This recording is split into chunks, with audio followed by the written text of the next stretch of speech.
This video is sponsored by Ridge Wallet. One Piece's Punk Hazard. The 26th arc I've covered, a tale that spans 46 chapters that honestly felt a little like 86 chapters, but you know what? Now that I finished it and had the correct amount of time to digest everything that happened, I think I understand what Oda was trying to do with, and in many ways succeeded in doing with, this gassy boy. Last week I covered the treacherous depths of Fishman Island and dealt with some really heavy themes and characters, so I was in need of something a little less intense and something a bit more traditional in terms of One Piece storytelling. Thankfully, I got that with this, but it isn't all good in the frozy, misty, fiery tundra of Punk Hazard. And today I plan on exploring it from top to bottom, explaining myself in full. And so, without further ado, I'm totally not Mark, and these are my first impressions of, thoughts on, and review for my very first steps into the brave new world of One Piece. This is the long-winded, the intense, and at times extremely clever Punk Hazard.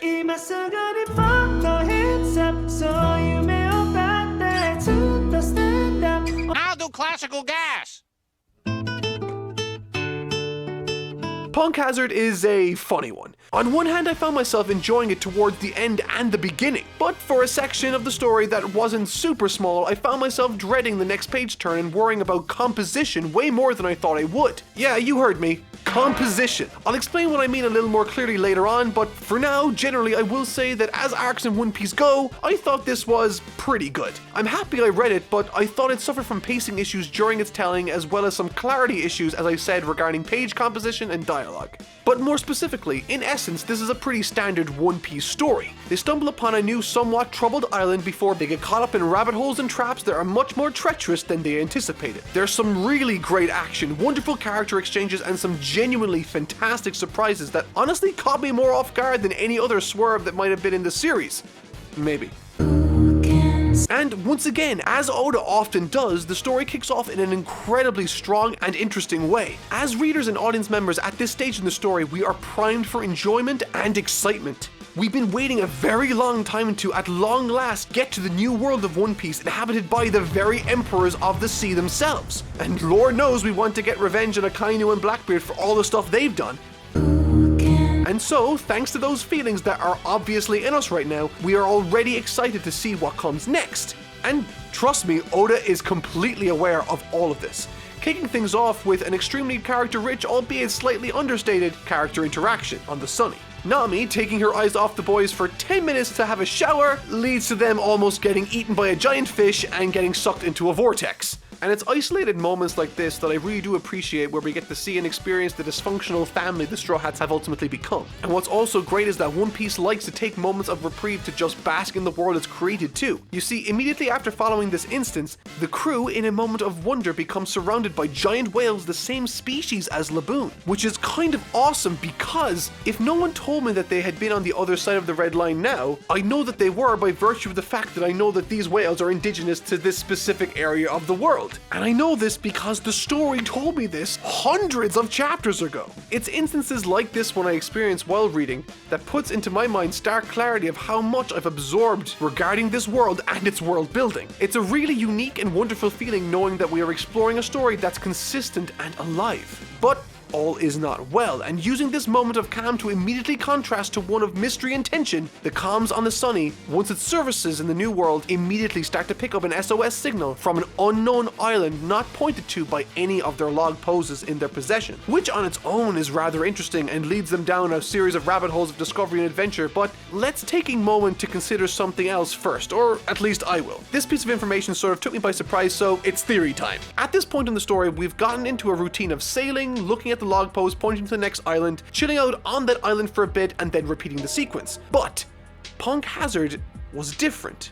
This was an island that, if the SOS hadn't been picked up on their comms, would never have been discovered by Luffy and his crew. And what's even more curious is that Smoker, later in the story, doesn't have a problem finding the island at all, which leads me to believe that there might be islands that can't be found unless the government so chooses. And here's my theory. The secrets that the world government are so hell-bent on hiding could be concealed on an island that cannot be discovered by either anyone because the poses have been destroyed, or strictly by higher-ups in the world government. Perhaps even the One Piece is there. But yeah, it's just a theory for now, but totally possible, right? Regardless, Luffy and the crew follow this distress signal to Punk Hazard, the very first island of the new world, and it's Friday night and the lights are low. ship's on fire, there's someone to be rescued there, Smoker was listening to their entire conversation and is now in pursuit of them, and if that wasn't already tense enough, once Luffy, Zoro, Usopp, and Robin go to investigate the island a little bit more while the others stay on the ship, this happens. This dragon fight was way more fun than I thought it was going to be, and to be perfectly honest, sprinkled in enough mystery to hold my attention almost immediately. So naturally, when Luffy does pull an embodied pair of legs off of this dragon, I was left scratching my head a little bit as the legs effectively communicated through farting.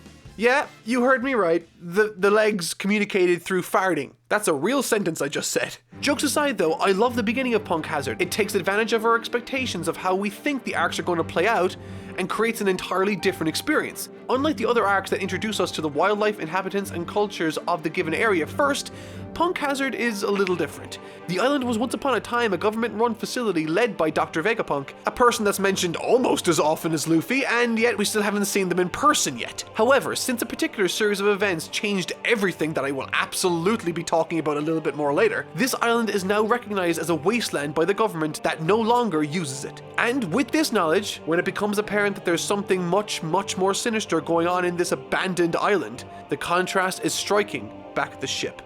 I honestly love this moment because it establishes a bunch of different things, including the antagonist of the arc itself, but also gives us a goal beyond exploring, which is for the gang to regroup. And in this effort, we get to understand and become exposed to a host of new and mysterious circumstances, like this little guy's head chopped up into pieces in the same cell that they were held in. Clearly, this is the headpiece of the samurai puzzle that Luffy and the others began a scene ago, which adds even more purpose behind them reuniting there and then. This little samurai guy needs to find the rest of his body, so might as well help him. Oh wait, he's a massive douchebag! And this particular samurai's name is...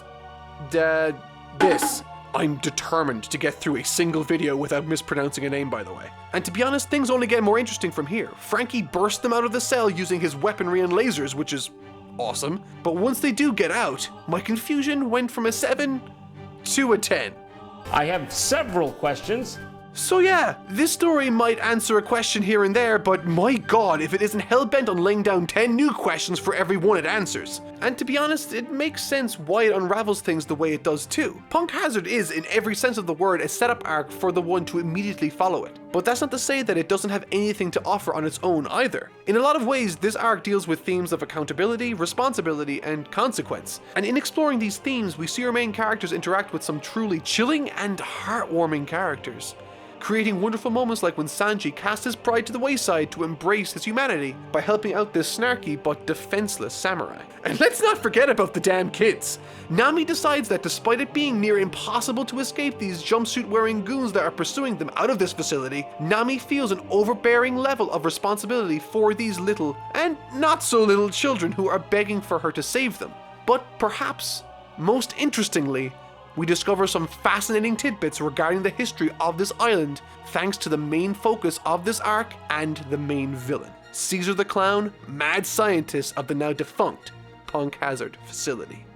I turned myself into a pickle, Morty! And it's at this point the story splits into 5 different subplots, though really there are 2 major ones, and these 2 major ones should be obvious at this point. The first being Team Luffy, comprised of himself, Robin, Zoro, Usopp, and the samurai legs as they try to find the rest of him. Now the second major point of view comes in the form of Team Nami, who were just captured and are now stuck within the facility of Punk Hazard. With her is Sanji, Frankie, Chopper, and the disembodied talking head of the samurai. Oh, and now a whole bunch of children apparently. In addition to this, there are 3 other points of view that sort of vary in importance. One is that of Caesar the Clown, as he reacts and makes plans surrounding his experiments and deals with the sudden appearance of the Straw Hat crew. There's also Smoker, Tashigi, and the G5 troops. And finally, there's Brook, who was left on the ship when the others were kidnapped. Probably because they thought he was dead, and to be honest, his part of the story, while minor, it does play a large role in the story in terms of structure. He is literally the only reason Team Luffy find out about what happened to the rest of the crew and the Sunny. And to be honest, so far everything in the story is working for me. There's some tight pacing thanks to some well-placed minor fight scenes, some really interesting mysteries, and now we have a goal to supplement multiple points of view. It's all gravy. And that's when a bloody fascinating piece of info is dropped. You see, all this time we've been on this island, a large part of the conversations surrounding it have been about why it's so icy and why it's so fiery at different parts of it. And we learned this visually by way of Nami noticing the clouds above the fiery hellscape we were initially presented with, and then of course that's confirmed in the scenes with Brook. So how did this island come to be the way it is? Fiery on one side and icy on the other? Well, Smoker answers that question. And the best part about this is that it makes perfect sense. In fact, it makes so much sense that if you or I were in the right frame of mind when looking at this question, there's a good chance that we could actually answer it for ourselves because we were given the answer back on Fishman Island. Back then we were told about a vicious battle that was held between Akainu and Okiji, competing for the right to be the new fleet admiral. It happened about a year ago and lasted 10 days. And would you know it, Punk Hazard was the site of that very battle, and since the battle's completion has been in a constant state of hot and cold. I love this not only because we could have picked up on it given that piece of visual information, but Punk Hazard, as we know, is an island not pointed to by any of the log poses. It's been abandoned for quite some time, and it's very close to the new HQ of the Navy. Like, everything about this sudden new piece of information really felt like someone putting the last piece of the jigsaw in place. It made perfect sense and made some really interesting lore surrounding the island of Punk Hazard, and that's only part of the small island's history.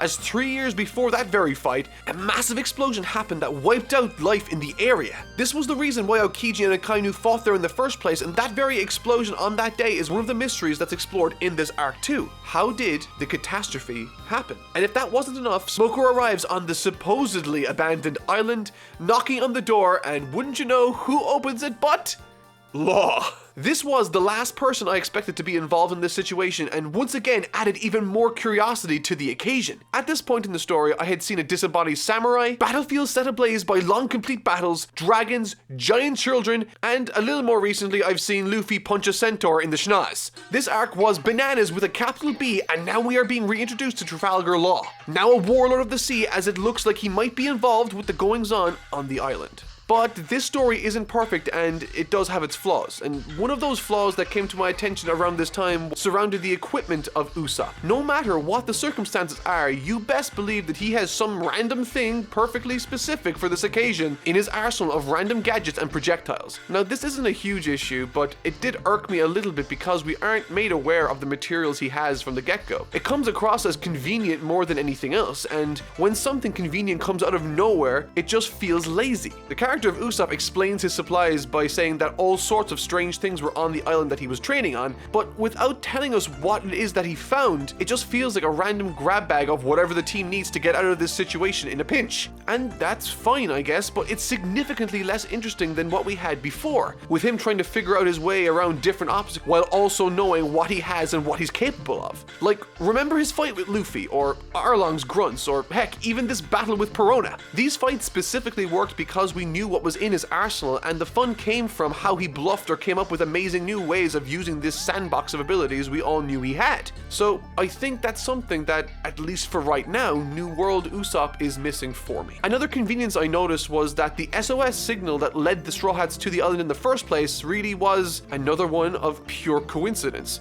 I was hoping that it was a trap set by someone that wanted something from them, or anything nefarious really, but it was again pure happenstance. The centaurs that Luffy decked earlier were being attacked by the samurai that they encountered in the cell, and thus they, in desperation, made this distress signal. Had this not happened, Luffy and the crew wouldn't have found this island at all. Again, these things aren't anything major, but it doesn't feel as well thought out or as tightly told as the stories like Alabasta or Skypiea were for me. Now, let me be clear. At this point in the story, I am still all in, and to be honest, it was easy for me to turn a blind eye to these issues I had, especially when this happens to Smoker as he was talking to Law at the door of the facility.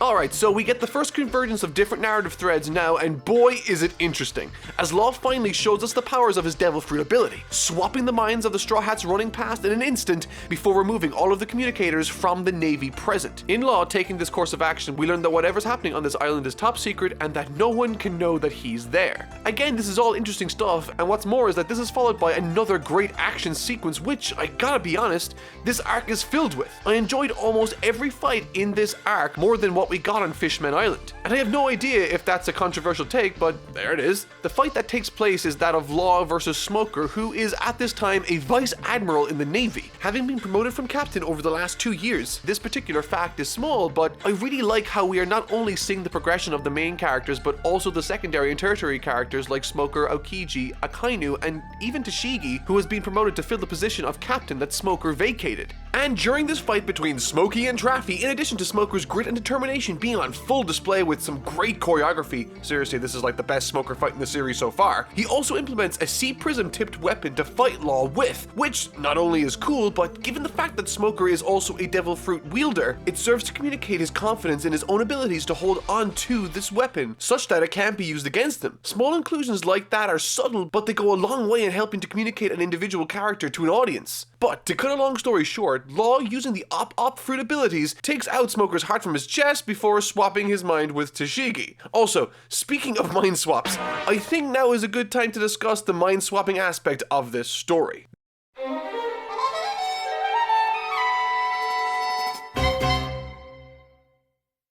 This video is brought to you by ridge.com/TNM. Most people are still using wallets designed in the 1990s, and in this modern landscape, it's seriously outdated. And I should know, I've been using the same wallet since I was 15 years old, and that means I've been using some outdated wallet for the last 14 years of my life. In the same way phones have gotten more practical and compact over the last few decades, so too have wallets, and it's honestly made a massive difference to my pockets. Personally, I hate having cumbersome items in there, and this totally fits my new lifestyle. It holds up to 12 separate cards, plus room for cash, and there's over 30 different colors and styles, including carbon fiber and burnt titanium to choose from. And if that wasn't enough to win you over yet, check out their 30,000 5-star reviews. The durable nature of each of these wallets comes with a lifetime warranty, so in theory you could buy this one wallet and carry it for life. And the Ridge team have told me that they're so confident that you like it that they'll actually let you test drive it for 45 days. That means you can send it back for a full refund if it's not up to your own standards. Right now there's a special offer going where you can get 10% off with free worldwide shipping and returns. And you can get all of this by going to ridge.com/TNM and using the coupon code TNM. Link is in the description. Sanjay! What is that? A merman? No, it's a panda shark with a man in his mouth. I find that hard to swallow. That's what she said.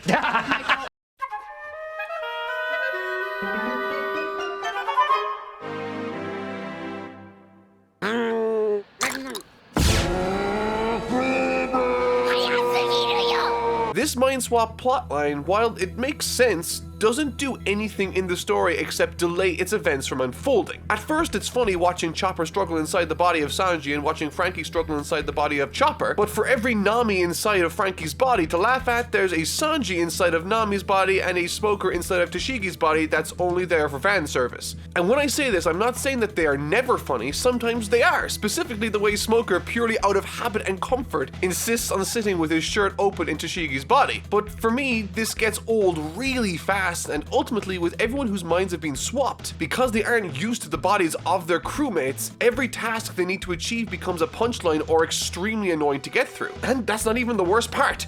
So Nami is in Frankie's body, right? Frankie is in Chopper's body, Sanji is in Nami's body, and Chopper is in Sanji's body. Now, to some of you that might not sound super complicated to understand, but when you have all of them arguing in the same scene surrounded by all the different characters and children, suddenly it becomes incredibly confusing. So much so that in the middle of one of these chapters, Oda makes them wear these masks of their actual character in order to avoid confusion. Not to mention a sharp uptick in the number of characters drawn into the speech bubbles that they are speaking in, simply there to help the readers remember who is in what body. I have no idea if this is easier to follow in the anime, but in the manga it got pretty annoying in parts, specifically when the Straw Hats regroup, adding even more talking heads to the mix.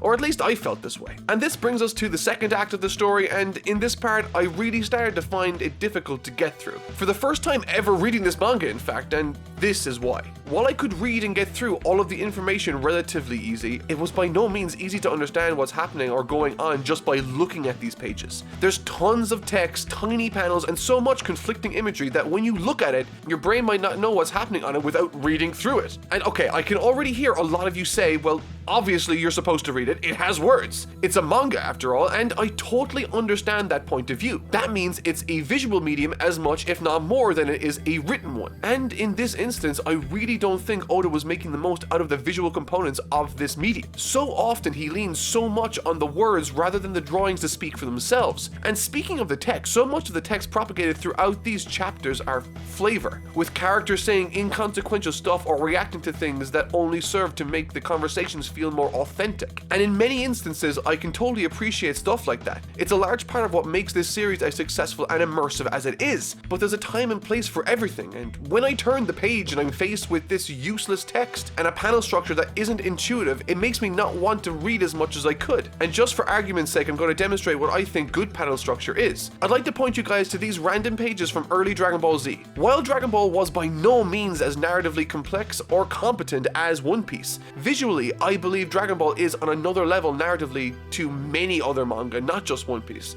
Manga is a visual format, and Akira Toriyama used this format to the best of its ability in order to communicate to his audience what he wanted to do on a given page, with clarity and a panel structure that would suck anyone into reading it. Now, I get that a lot of people might want the dialogue and cluttered panel structure because they feel it gives more information to them and that's what they're after, and I can totally see that point of view.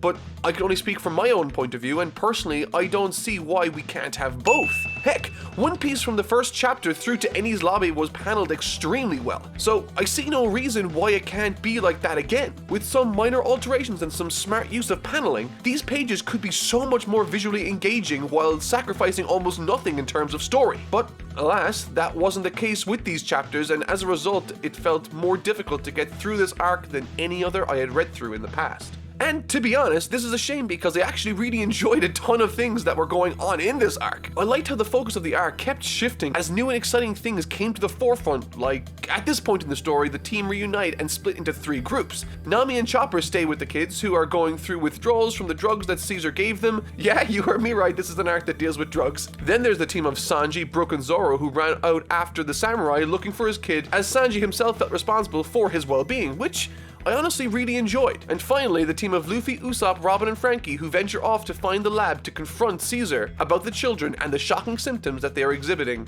after his care. And in retaliation to this, Caesar enlists the work of the Yeti brothers, giant hunters in this icy tundra we've not yet seen before. And as I mentioned moments ago, these guys only present an issue to the Straw Hats because they are after getting their bodies swapped and don't know how to fight in these new ones. Punk Hazard, in the same way Fishman Island wanted to handicap the Straw Hats by surrounding them in water, has handicapped them in this way by swapping their minds. So, in other words, the Straw Hats haven't had a single worthwhile challenge since the return to Sabaody. And perhaps that's why I've enjoyed fights with the Dragon and Smoker so much. One is a novelty and the other doesn't involve the Straw Hats at all. But we do get some interesting information out of this exchange as these Yetis pursue and hunt for the Straw Hats. They shoot Brownbeard in the face, execution style with these massive cannons point blank, before stealing Nami away in Frankie's body. And I like this because they actually steal Frankie's body for 2 reasons. Firstly, because he has the tech from Dr. Vegapunk, which is valuable, and they want to use him as bait to lure Luffy and the other prime targets in, which I thought was really good strategy considering they had no chance once Luffy actually arrived to save her. That is, if Luffy even had to fight them.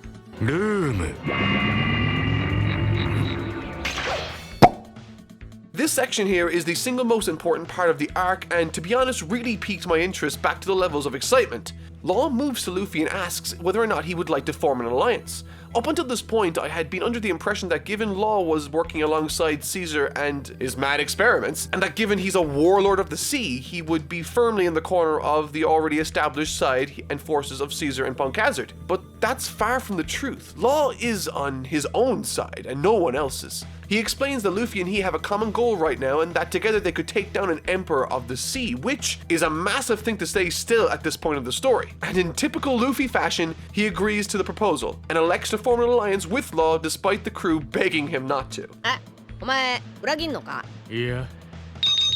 So, okay, here's the lowdown. Caesar is hell-bent on getting these kids back to conduct further weird experiments on. He also acts as this godlike figure to his subordinates, gaining their trust, and he has this massive demonstration planned in order to sell his work on the black market to someone who goes by the name of Joker. Something Law mentioned is that Caesar is the only one that can produce this chemical compound called SAD, used by some extremely important people on the black market that he again sells through a vendor called Joker, who becomes extremely important later, and I'll get to that. Together, the forces of Luffy, the Straw Hats, and Law have to work together in order to stop all of this from happening and to save the little kids. And since Law is on their team, he switches Chopper back into his body, Frankie back into his, and Nami into Sanji's body because he's still out with Zoro and Brook looking for the samurai, which they do eventually find. This is where the story started to pick up for me again. There's a little bit of will they, won't they, with Sanji's group still out in the wilderness someplace, and there's a clear goal now after being established: help the kids and stop Caesar. So let's see how Punk Hazard stuck the landing. So it comes to light that this Caesar guy was responsible for why this island, Punk Hazard, became deserted in the first place. Apparently, 4 years ago, against Dr. Vegapunk's wishes, he blew up the facility and showered the area in poison, destroying most life. And he alone survived unscathed because of his devil fruit ability. And this conclusion I actually enjoyed, but there are still aspects to it that I thought could have been improved greatly, and once again, it came in the visual clarity department. And at this point, I feel like I should reiterate that I am not criticizing the anime's visuals here, I simply haven't seen it. I am just commenting on my experience with the manga this week. And once Luffy, Law, and all the other Straw Hats with the samurai converge on the base from various points, things started to feel a little cluttered and messy again for me. Now, of course, during this time, a lot of stuff is happening. Sanji, in an act of selflessness, rescues the samurai's body from below the water, locating it using his haki, and there are plenty of really interesting and cool moments where haki is used by both Zoro and Sanji in this story, which I really liked. Luffy and Law join forces with Smoker, but ultimately get captured. Joker's revealed to be Doflamingo.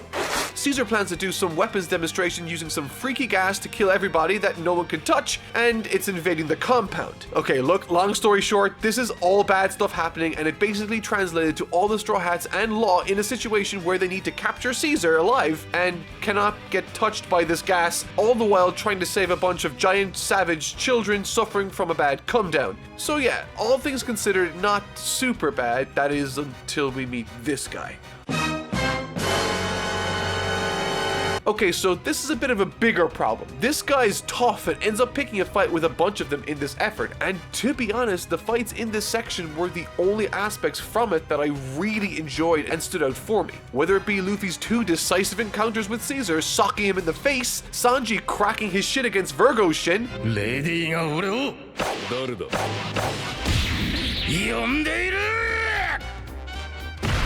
or even Smoker and Law's altercation with Virgo, and Law ultimately getting the upper hand in the end. This section, if nothing else, reinforces that the new generation is here and it's their time. And this is abundantly evident with the characters like Usopp, Chopper, and Frankie, who throughout this story get plenty of wonderful moments to shine too. And so now it's time to discuss some of the aspects I didn't really enjoy. Caesar as a villain didn't do it really at all for me. He came across as a two-dimensional cartoon villain that didn't really click. I knew he offered no challenge to Luffy, really, and his motivation and justifications for what he has done did seem far too outlandishly devious to even be remotely credible for me. I mean, he seriously looks like he should be from one of those old Hanna-Barbera cartoons from the 60s, and not in a good way. One thing I thought that I was really going to enjoy was the keep-away nature of this set piece for the conclusion. Given that they were all in an enclosed space with the gas slowly filling up the various chambers, I thought the manga did a pretty poor job visually of informing us about the area. In the past, I thought Oda did a brilliant job at establishing the areas like Alabasta, Enies Lobby, Skypiea, Baratie, Arlong Park, and all the other places that we were introduced to. In these scenes, I was never left scratching my head wondering where they were, would anyone please tell me, because I could tell by the context clues. But this compound laboratory situation in this arc is very boring and everything looks the exact same. And in the same way Oda had to make the others wear masks because the things weren't clear enough when they swapped their bodies, in this section we have to look at map after map after map of the area in order to understand or have any sense of where people are fighting and where everyone is in relation to each other. And the only rooms that look somewhat distinct are the SAD room and the control room, and almost no fighting takes place in these rooms beyond Law, Smoker, and Virgo's situation that, again, doesn't last very long. Needless to say, despite liking the concept behind this section, despite liking the gas idea to create tension, and despite all the effort that went into it, I thought the environment chosen in this instance really held it back from what it could have been. Now, this is obviously just my impression from reading the manga, and who knows, I might react differently to how it was portrayed in the anime. But as of right now, I was ecstatic to finally be leaving the facility and braving the outside world as the crew, Law, G5 Smoker, and Tashigi all escape with their lives from the place. And again, the fights that took place in this compound were fantastic. I loved Luffy's altercation. I really liked what Smoker and Law were doing together, and when Law eventually cut down Virgo, that was really impressive. Once again highlighting that this new generation's time has finally come, that they are ready to compete with the big boys. But now we're coming to what I think was probably the most shocking part of the entire story.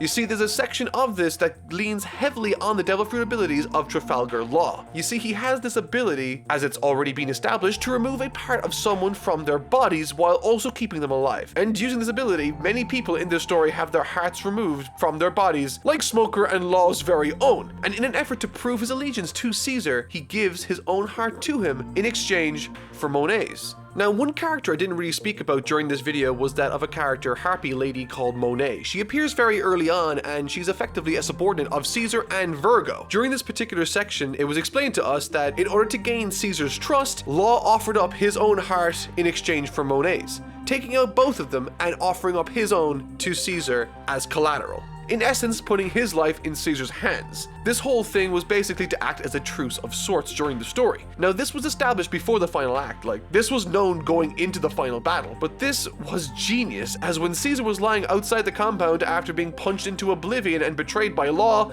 he still had the heart given to him by Law. And while this is happening, Monet is about to blow up the lab in the same devastating fashion Caesar did 4 years ago per his instructions. Orders her to do this, and as she moves to flip the switch, Caesar in a moment of anger stabs the heart of Smoker. But nothing happens. As it turns out, the heart he is given to Caesar wasn't Smoker at all, but Monet's, and thus Caesar's undoing was his own. I friggin' loved this little swerve and never saw it coming at all.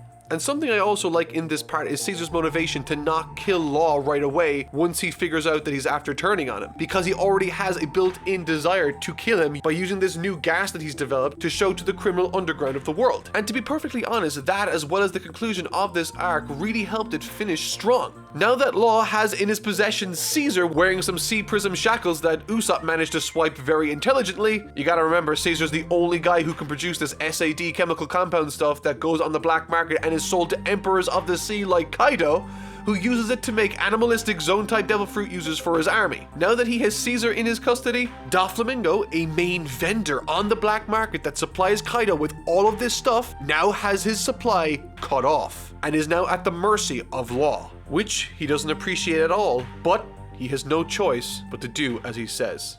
Don Quixote to Flamingo. 七深い。たったい。